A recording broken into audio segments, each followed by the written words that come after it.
యేసుక్రీస్తుని గురించి మనము తెలుసుకోవడానికి రావడానికి ఇక్కడికి వచ్చాం. ఒక మాట బైబిల్ గ్రంథంలో ఉంటుంది.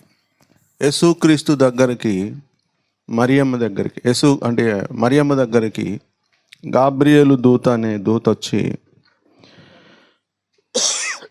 ఒక సెంటెన్స్ చెప్పుద్ది. ఆ సెంటెన్స్ ఏంటంటే, దయాప్రాప్తురాలా నీకు శుభం. లూకా సువార్త గ్రంథంలో ఉంటుంది. ఆమె వచ్చుద్ది, ఆవిడ దగ్గరికి దూత వచ్చి ఈ సెంటెన్స్ చెప్పడాన్ని చాలా లోతుగా కనబడుతూ ఉంటుంది. నాకైతే నేనంటాను, ఆమె ఒక్కటే దయాప్రాప్తురాలు అంటాడేంటి? కాదు కదా, మనం అందరం కూడా దయాప్రాప్తురాలమే. ఆ దినాన్న క్రీస్తు ఆమెకు అనుగ్రహించబడ్డాడు, ఆ దినాన్న క్రీస్తు అందరికీ అనుగ్రహించబడ్డాడు. క్రీస్తు ఆ దినాన్న అందరికీ అనుగ్రహించబడ్డాడు అని అంటే చాలామంది అనుకుంటారు ఈ లోకానికి దేవుడు రక్షకుడుగా వచ్చాడని అనుకుంటారు. సర్వలోకానికి రక్షకుడుగా వచ్చాడు. విశ్వమంతటికి రక్షకుడుగా వచ్చాడు. మన అదృష్టం ఏంటంటే మన ఇంట పుట్టినవాడు, మన ఒంటిలో అంటే మన ఒడిలో పుట్టినవాడు. ఒక ప్రశ్న అడిగి నేను ముందుకు వెళ్తాను. యేసుక్రీస్తు అనుగ్రహించబడిన వారందరూ కూడా హల్లెలూయా అని చెప్దాం. ఎవరెవరికైతే యేసుక్రీస్తు చేతులు ఎత్తి మరి హల్లెలూయా. చాలా గ్రేట్ అండి కదా. నాకు డబ్బు అనుగ్రహించబడింది. ఆ డబ్బును నేను పెంచవచ్చు, తగలేసేయచ్చు. నాకు ఆయుష్ అనుగ్రహించబడింది. ఆ ఆయుష్ని నేను చాలా జాగ్రత్తగా వినియోగించుకోవచ్చు. నా కాలమునకు ముందుగా నేను కూడా పోవచ్చు. నాకు యేసుక్రీస్తు అనుగ్రహించబడ్డాడు. అనుగ్రహించబడినటువంటి క్రీస్తుని నేను నెత్తి మీద కిరీటంగా ధరించవచ్చు. ఆ క్రీస్తుని బజార్లో పెట్టి అమ్మేయచ్చు. యేసుక్రీస్తు నాకు అనుగ్రహించబడ్డాడు. ఆ క్రీస్తుని ధరించి ఆ క్రీస్తులాగా నేను భూమి మీద సిద్ధపడిపోవచ్చు. యేసుక్రీస్తు నాకు అనుగ్రహించబడ్డాడు. ఆ క్రీస్తుని నేను జాగ్రత్తగా మభ్యపెట్టి పక్కన పెట్టి లోపల పెట్టి ఉండొచ్చు. అనుగ్రహించబడినటువంటి క్రీస్తు ప్రతి వ్యక్తి మీద దయ చూపి ఆ దయను బట్టి ఆ క్రీస్తు మీ హృదయంలోనికి, మీ జీవితంలోనికి, మీ కుటుంబంలోనికి, మీ సంఘంలోనికి వచ్చాడు. ఆ క్రీస్తు యొక్క సారూప్యము ఎంతమందిలో ఫుల్ఫిల్ అవుతుందనేది మాత్రం ఎవరికి వాళ్ళు సమాధానం చెప్పాల్సిందే. నాకు క్రీస్తు అనుగ్రహించబడ్డాడు అంటే మరియమ్మ కూడా క్రీస్తు అనుగ్రహించబడ్డాడు. మరియమ్మకి క్రీస్తు అనుగ్రహించబడినది మొదలుకొని నిందలు పడి కష్టాలు పడి ఆమె ఆ యేసుక్రీస్తుని తీసుకుని మందిరంలోకి వెళ్ళి బోధించినప్పుడు ఉన్నది. ఆమె యేసుక్రీస్తు అప్పగించబడుతున్నప్పుడు ఉంది. యేసుక్రీస్తు తిరిగి లేచినప్పుడు ఉంది. యేసుక్రీస్తుని సిలువ వేస్తున్నప్పుడు పక్కనే ఉంది. యేసుక్రీస్తు ఆరోహణమవుతున్నప్పుడు కూడా పక్కనే ఉంది. అయితే అట్లాగా అనుగ్రహించబడినటువంటి మనము క్రీస్తుతో ఎక్కడున్నాము అనేది మాత్రం ప్రశ్న వేసుకోండి. అనుగ్రహించబడినటువంటి క్రీస్తుతో నువ్వెక్కడున్నావు అనేది ప్రశ్న వేసుకోండి. ఎందుకంటే నాకు 25 ఏళ్ళు 30 ఏళ్ళు దగ్గర దేవుణ్ణి నేను అనుసరిస్తూ ఉన్నాను. ఇప్పటికి కూడా ఒక్కో చాప్టర్ తిరగేస్తూ ఉంటే, బైబిల్ గ్రంథంలో ఒక్కో పేజీ తిరగేస్తూ ఉంటే ఈ వచనం ఎప్పుడుంది, నాకు ఇక్కడ ఎలా ఉంది అని అనిపిస్తూ ఉంటుంది. ఇంకా ఎందుకు తెలుసుకోలేకపోయినా ఈ వచనం అనిపిస్తూ ఉంటుంది.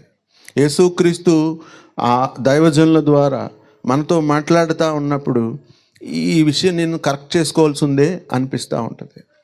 యేసుక్రీస్తు ప్రవక్త ద్వారా మాట్లాడుతూ ఉన్నప్పుడు అవును కదా, ఈ విషయాన్ని నేను మర్చిపోయినట్టున్నాను అనిపిస్తూ ఉంటుంది. అంటే తీర్చిదిద్దబడవలసినటువంటి సారూప్యము చాలా ఉన్నది అని అర్థం అన్నమాట. వాడికి పెళ్లి వస్త్రం అనుగ్రహించబడింది, కానీ ఆ పెళ్లి వస్త్రాన్ని వాడు సరిగా కాపాడుకోలేకపోయాడో మర్చిపోయాడో. పాపం పరలోకంలోకి వెళ్ళి విందులో కూర్చుని భోజనంలో ఉంటే నిర్దాక్షిణ్యంగా ఆ ఇంటి యజమాని వచ్చి ఆ వస్త్రం ఏదిరా అని అడిగి, లేదా ఒరే తీసుకుని ఆ కొట్టు ఉంది కదా అక్కడ పడేయండి అన్నాడు. యేసుక్రీస్తు నీకు ఎంత ఫ్రెండ్ అవుతున్నాడో, ఎంత తండ్రి అవుతున్నాడో, ఎంత భర్త అవుతున్నాడో, ఎంత బాధ్యత వహించినటువంటి శక్తి అవుతున్నాడో అనేది నీ రిలేషన్ మీదనే ఆధారపడి ఉంటుంది.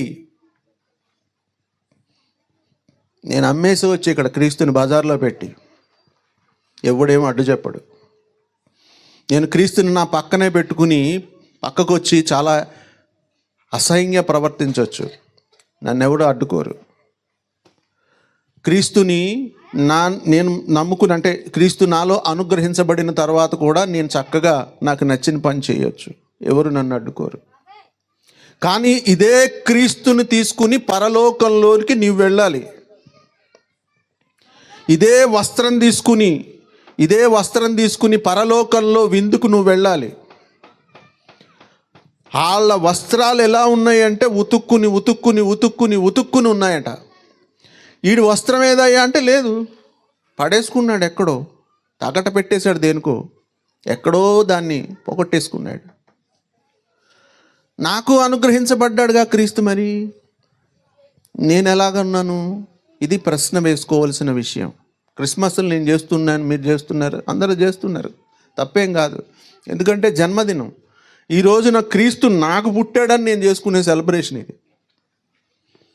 క్రీస్తు కుమారుడుగా నాకు అనుగ్రహించబడ్డాడు అని నేను చేసుకునే సెలబ్రేషన్. ఎప్పటికీ క్రీస్తు కొంతమంది ఒళ్ళో చంటి పిల్లోళ్ళ ఉంటాడు, కొంతమంది ఇంట్లో చిన్నపిల్లోళ్ళ ఉంటాడు, కొంతమంది జీవితంలో కుమారుడిలా ఉంటాడు, కొంతమంది జీవితంలో తండ్రిలా ఉంటాడు, కొంతమంది జీవితంలో గురువులా ఉంటాడు, కొంతమంది జీవితంలో సైన్యములకు అధిపతియగు యెహోవాలా ఉంటాడు. ఎదిగాడా లేదా క్రీస్తు? నాలో ఎంత ఎదుగుతున్నాడు క్రీస్తు అనేది నాకు ఆయనకి సంబంధించినటువంటి భక్తి జీవితం. నీకు అనుగ్రహించబడ్డాడుగా, నీవు ఆయనతో ఎంత ఎదిగావు, లేకపోతే నీలో ఆయన ఎంత ఎదిగాడు, ఇది మర్చిపోకండి సుమా. ఎందుకంటే ఇది పరలోకంలో మీరు చూపించవలసిన పెండ్లి వస్త్రం. ఇదిగో నాకు అనుగ్రహించబడిన క్రీస్తు, ఎంత పరిశుద్ధంగా నేను దేవునితో ఉన్నాను అని చూపించుకోవలసినటువంటి క్రీస్తు. దయ ప్రాప్తించింది కాబట్టి ఆ దయను బట్టి క్రీస్తు ఈ రోజున లోకంలోనికి అందరికి ఇంటికి వెళ్తున్నాడు.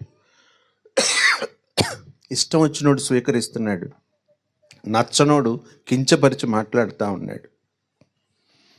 స్వీకరించినోడేమో దాని విలువ తెలియక దాన్ని చాలా సరిగా ఉపయోగించుకోలేకపోతున్నాడు.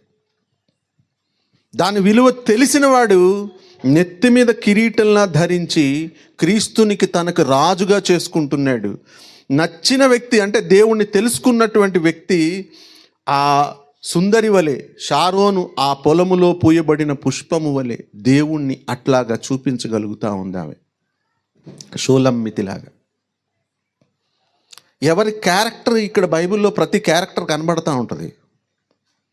ఆ షూలమ్మితి క్యారెక్టర్ కనబడతా ఉంటుంది. నాకు అక్కడ షూలమ్మితి కనబడదు, నేను కనబడతా ఉంటాను. మరియమ్మ కనబడతా ఉంటుంది, మరియమ్మ కనబడదు, నేను కనబడతా ఉంటాను. అనుగ్రహించబడిన వాళ్ళేగా వీళ్ళంతా. అనుగ్రహించబడిన వాళ్ళు ఒక్కొక్క స్ట్రక్చర్లో క్రీస్తుని చూపిస్తూ వెళ్ళిపోతూ ఉంటారు బైబిల్ గ్రంథంలో. నేనంట, నువ్వు ఎలాగ పరిచయం చేస్తావు నీ యొక్క పుస్తకంలో దేవుణ్ణి అంటా. నేను రాజుగా పరిచయం చేయొచ్చు, పెండ్లి కుమారుడిగా పరిచయం చేయొచ్చు, దేవాది దేవునిగా పరిచయం చేయొచ్చు, క్రీస్తు నాకు రక్షకుడిగా పరిచయం చేయొచ్చు, విశ్వమంతటికి విమోచకుడిగా పరిచయం చేయొచ్చు. అది నా బంధాన్ని బట్టి, క్రీస్తు నాలో పుట్టినటువంటి ఆ పుట్టుకను నేను పెంచుకుంటూ క్రీస్తుని అలా అలా ఎదుగుతూ సాకుతూ స్నేహం చేస్తూ చేసేటటువంటి భక్తి బంధాన్ని బట్టి ఉంటుంది. ఒకవేళ క్రీస్తుని ఎక్కడైనా అమ్మేసావేమో జాగ్రత్త, ఎక్కడైనా క్రీస్తుని తాకట్టు పెట్టేసేమేమో జాగ్రత్త. ఎందుకంటే ప్రతి ఒక్కరికి అనుగ్రహించబడినటువంటిది ఇది దేవుని యొక్క దయ. ఎందుకో కలిగింది ఆయనకి నా మీద దయ, పంపించాడు ఆయన నా ఇంటికి. నేను తీసుకున్నాను చక్కగా, ఆమె కూడా తీసుకుంది అలా తీసుకుని ఈ రోజున మరియమ్మ, ఈ రోజుకి కూడా మరియమ్మ అందరికీ పరిచయం చేస్తూనే ఉంది. ఇదిగో నేను దయ పొందాను, నేను క్రీస్తుని పొందాను, మీరు పొందారు.